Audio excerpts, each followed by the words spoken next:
እንዴት ናችሁ? ወደ ኢትዮ ማይንድሴት ቤተሰቦች እንኳን ወደ ቻናላችን በደህና መጣችሁ። በሕይወታችሁ ውስጥ የሆነ ትልቅ እርምጃ ለመውሰድ ስትፈልጉ አይ አንተ ወይም አንቺ አትችልም አትችልም ብሎ ወደ ኋላ የሚጎታችሁ የውስጥ ድምፅ አለ?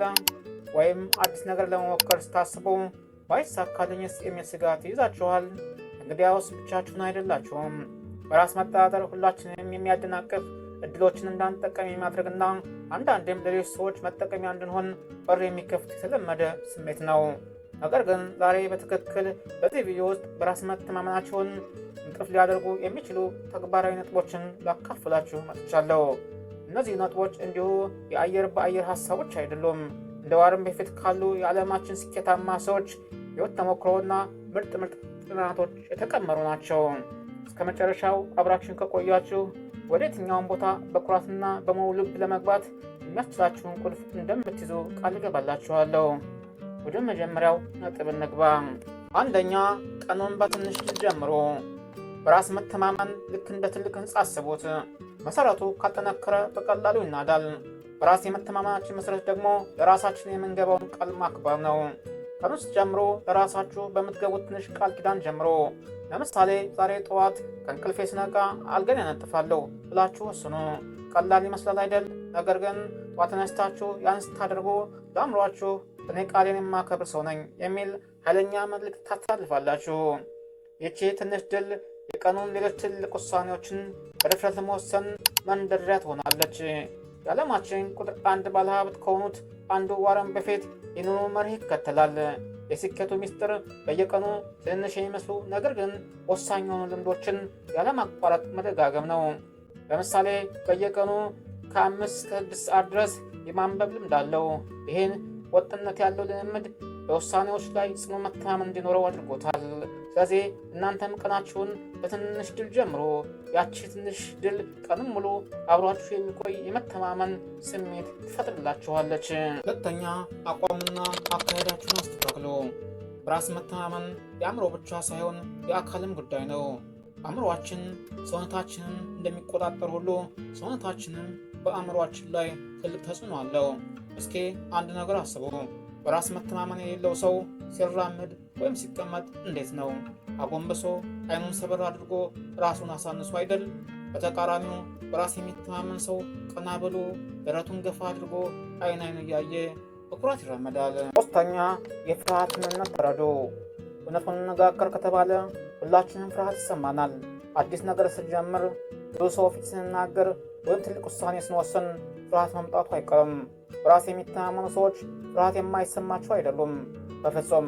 እነሱ ፍርሃትን ተረድተውት ከፍርሃት ጋር አብረው የሚሰሩ ሰዎች ናቸው እንጂ። ፍርሃት ማለት አደጋ አለ የሚል የአእምሮ ምልክት ነው። ነገር ግን አእምሮአችን በአካላዊ አደጋና በስሜታዊ አደጋ መካከል ያለውን ልዩነት በደንብ አይለይም። ለምሳሌ በአንበሳ የመበላት ፍርሃትና በሰዎች ፊት ሲናገሩ የመሳሳት ፍርሃት ለአእምሮ ተመሳሳይ የጭንቀት መልእክት ሊፈጥሩ ይችላሉ። በራስ የመተማመን ቁልፉ ፍርሃትን ማጥፋት ሳይሆን ፍርሃት ሲመጣ ለምን ፈራህ ብሎ ራስን መጠየቅ ነው። መልሱ ስለምንወድቅ ከሆነ ቀጣዩ ጥያቄ ብንወድቅስ ምን ይከሰታል የሚል መሆን አለበት። ብዙ ጊዜ የምንፈራው ውድቀት ውጤቱ እኛ እንዳጋነነው አስፈሪ እንዳልሆነ እንረዳለን። ቶማስ ኤዲሰን አምፖልን ከመስራቱ በፊት 9999 ጊዜ እንደከሸፈ ሲናገር አምፖል የማይሰራባቸውን 9999 መንገዶችን አግኝቻለሁ ነው ያለው። ውድቀት የስኬት ተቃራኒ ሳይሆን የስኬት አንዱ አካል ነው። አራተኛ፣ የአሉታዊ አስተሳሰብን ውደት ስበሩ። እኔ አልችልም፣ ለእኔ አይሳካም፣ ሰዎች ምን ይሉኛል፣ እነዚህ ድምፆች በጭንቅላታችሁ ውስጥ ያለማቋረጥ ያካችላሉ። ይህ አሉታዊ ውስጥ ንግግር በራስ መተማመን ላይ እንደተደፋ መርዝ ነው። ይህንን ውደት ለመስበር የመጀመሪያው እርምጃ እነዚህ ሀሳቦች ሲመጡ ማስተዋል ነው። ሳታውቁት አእምሯችሁን እንዲቆጣጠሩ ከመፍቀድ ይልቅ አልሰማህም ብላችሁ በራሳችሁ አረቁት። ሁለተኛ፣ ይህን አሉታዊ አስተሳሰብ ተጋፈጡት።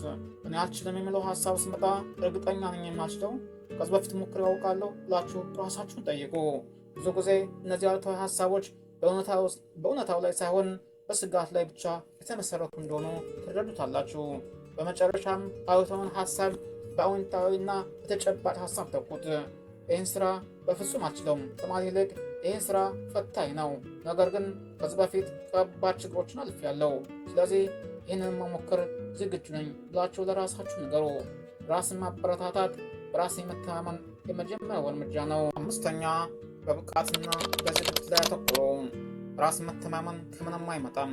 ስለ አንድ ነገር በቂ እውቀትና ዝግጅት ኖራችሁ ስለዚያ ነገር ለመናገር ሆነ ለማድረግ ራስ መተማመናችሁ ይጨምራል። ቀደም እንደጠቀስነው ወርም በፊት በቀን ውስጥ ሰዓታቸውን የሚያሳልፈው በማንበብና በማሰብ ነው። ይህ ከፍተኛ ዝግጅት በሚሊዮን ዶላሮች ላይ ሲወስን የማይናወጥ መተማመን እንዲኖረው ያስችለዋል። በአንደኛው ክፍል ተማሪ ለፈተና ምንም ሳያጠና ቀርቦ በራስ መተማመን አለኝ ቢል ትርጉም የለውም። በደንብ ያጠና ተማሪ ግን በፈተናው ክፍል ውስጥ በተረጋጋ መንፈስና በበለጠ በራስ መተማመን ጥያቄዎችን ይመልሳል። ስለዚህ ራስ መተማመን የሚጎድላችሁ ዘርፍ ላይ ብቃታችሁን ለማሳደግ ስሩ። በሰዎች ፊት ማውራት ያስፈራችኋል? እንግዲያውስ ስለ ንግግር ጥበብ የሚያስተምሩ ቪዲዮዎችን እዩ። በመስታወት ፊት ተለማመዱ። ዝግጅት የፍርሃት ምርጥ መድኃኒት ነው። በተዘጋጃችሁ ቁጥር ምን ሆናለሁ የሚለው ስጋት እየቀነሰ ምን እንደማደርግ አውቃለሁ የሚለው እምነት እየጨመረ ይሄዳል። ሶስተኛ ራስን ከሌሎች ጋር ማወዳደር አቁሙ። በተለይ በዚህ ሶሻል ሚዲያ ዘመን ራሳችንን ከሌሎች ጋር ማወዳደር በጣም ቀላል ሆኗል። የሰዎችን የተሳካላቸውንና የተቆረጠውን ጎን ብቻ እያየን ከራሳችን ሙሉ ጋር እናወዳድራለን።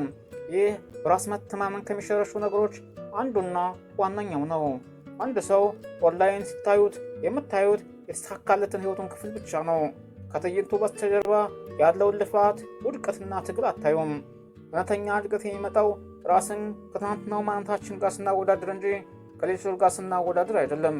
በዛሬው ገባችሁ ከትናንቱ የተሻለ መሆኑ ብቻ በቂ ነው። 1% ቢሆን ደጉ። ሌላ ሰው ሲሳካለት ተደሰቱ፣ ከእነሱ ተማሩ። ነገር ግን የእነሱ ስኬት የእናንተ ውድቀት ነው ብላችሁ በፍጹም አታስቡ። ሁላችንም የራሳችን የሩጫ መስመር አለን። ትኩረታችሁን በራሳችሁ መስመር ላይ ብቻ አድርጉ። ሰባተኛ ለአካላዊና ለአእምሮአዊ ጤናችሁ ቅድሚያ ስጡ። አካላዊና አእምሮአዊ ጤናችን በጥቂት የተሳሰሩ ናቸው። በቂ እንቅልፍ ሳታገኙ ስትቀሩ፣ ጤናማ ያልሆነ ምግብ ስትመገቡ ወይም የአካል ብቃት እንቅስቃሴ ስታቆሙ ስሜታችሁና በራስ መተማመናችሁ ላይ አሉታዊ ተጽዕኖ ማሳደሩ አይቀርም። ሳይንስ እንደሚያሳየው ቀላል የአካል ብቃት እንቅስቃሴ እንኳን የጭንቀት ሆርሞኖችን በመቀነስና የስሜትን የሚያነቃቁ ኬሚካሎችን በመጨመር ለአእምሮ ጤና ጠቃሚ ነው። ስለዚህ በየቀኑ ለ30 ደቂቃ ያህል የእግር ጉዞ ማድረግ፣ በቂ ውሃ መጠጣትን፣ የተጣጠነ ምግብ መመገብና ከ7 እስከ 8 ሰዓት መተኛትን ልምድ አድርጎት። እነዚህ ነገሮች ለሰውነት ብቻ ሳይሆን በራስ ለመተማመንም ቫይታሚኖች ናቸው። ተኛ የምቾት ቀጠናችሁን አስፉት። ራስ መተማመን የሚገነባው በሚመችን ነገር ስንሆን ሳይሆን ከምቾት ቀጠናችን ወጥተን ትንሽ የሚያስፈራ ነገር ስንሞክር ነው። የምቾት ቀጠና ልክ እንደ ጡንቻ ነው። ባልተጠቀምንበት ቁጥር እየደከመና እየጠበበ ይሄዳል። በየቀኑ አንድ ትንሽ የሚያስፈራችሁን ነገር ለማድረግ ለራሳችሁ ቃል ግቡ። ለምሳሌ ስብሰባ ላይ ሀሳብ ሰጣችሁ የማታውቁ ከሆነ ዛሬ አንድ ጥያቄ ለመጠየቅ ሞክሩ። የማታውቁትን ሰው ሰላም ብላችሁ የማታውቁ ከሆነ ዛሬ ለአንድ ሰው ፈገግ ብላችሁ ሰላም በሉ። እነዚህ ትንንሽ ድርጊቶች የምቾት ቀጠናችሁን ቀስ በቀስ ያሰፋሉ። የእያንዳንዱ ጊዜ ትንሽ ፍርሃትን ተጋፍጣችሁ ስታልፉ ይህን ከቻልኩ ሌላ ምን እችላለሁ የሚል ስሜት ይፈጥርባችኋል። ሆነኛ ጠንካራ ጎናችሁ ለዩና ተጠቀሙበት። ሁላችንም ጎበዝ የምንሆንበትና ደካማ የምንሆንበት ነገር አለን። ብዙ ጊዜ በራስ መተማመናችን የሚጎዳው በደካማ ጎናችን ላይ ብቻ ስለምናተኩር ነው። በምትኩ ጠንካራ ጎናችሁን በመለየትና እሱን በመጠቀም ላይ አተኩሩ። እናንተ ጎበዝ የምትሆኑበት ነገር ምንድን ነው? ችግር መፍታት፣ ከሰዎች ጋር በቀላሉ መግባባት፣ ወይስ በዝርዝር ጉዳዮች ላይ ማተኮር? እነዚህን ጠንካራ ጎኖች በዝርዝር አዘጋጅታችሁ ጻፏቸው። ከዚያም በየዕለት ሕይወታችሁ እነዚህን ጠንካራ ጎኖች የምትጠቀሙባቸውን መንገዶች ፈልጉ። ይህ የስኬት ስሜት እንዲሰማችሁ ያደርጋል። ይህም በተራው በራስ መተማመናችሁን ይገነባል። 10ኛ ለቀጣይነት ያለው ትምህርት ቁርጠኛው ነው። በመጨረሻም በራስ መተማመን አንድ ጊዜ ደርሰንበት የምናቆመው መዳረሻ ሳይሆን የማያቋርጥ ጉዞ መሆኑን መረዳት አለብን። ዓለም በየጊዜው እየተለወጠች ነው። እኛም አብረን ማደግ አለብን። ዋረን ቢፌት በተማርክ ቁጥር ብዙ ታተርፋል ይላል። ይህ ለገንዘብ ብቻ ሳይሆን በራስ ለመተማመንም ይሰራል።